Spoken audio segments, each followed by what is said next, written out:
The New York Times author Neil Gabler wrote an article, and in it he talked about war films. He said there were three types of films: New Vision, which is modern day; Vietnam films, which were obviously in the era of Vietnam; and World War II movies. Each of these films has its own perspective in how they show purpose, challenge authority, and combat. For my war film project, I chose to watch The Deer Hunter, which was made in 1978 and would classify as a Vietnam era film.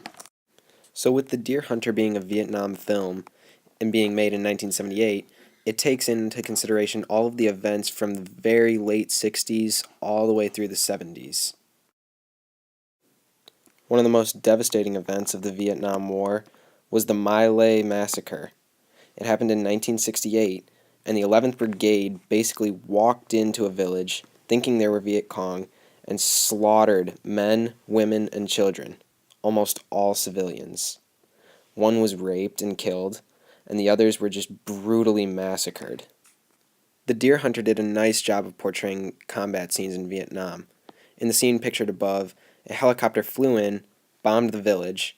Then soldiers came in with machine guns and flamethrowers to clean up whatever was left. One thing that was hard to get out of the Deer Hunter, though, was the fact that we questioned authority, and specifically that the soldiers in Vietnam questioned authority. In one brief scene where the helicopter's flying over a river, it doesn't stop to pick up the soldiers, and it really makes me think, if they didn't stop to pick up those soldiers, how many others did they leave behind? There was a complete lack of authority in the Deer Hunter, and there wasn't a single scene where a soldier or a person received an order from a higher up.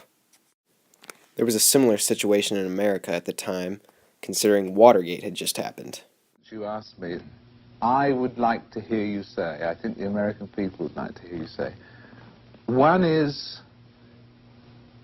there was probably more than mistakes. There was wrongdoing. Secondly, I did, and I'm saying this without questioning the motives, right? I did abuse the power I had as president. And thirdly, I put the American people through 2 years of needless agony, and I apologize for that. While Nixon was still president, he used his power to spy on other members of Congress and people in his cabinet. When this surfaced, it really scared the American people, and we questioned all of our superiors, the whole government, and whether we could trust them or not.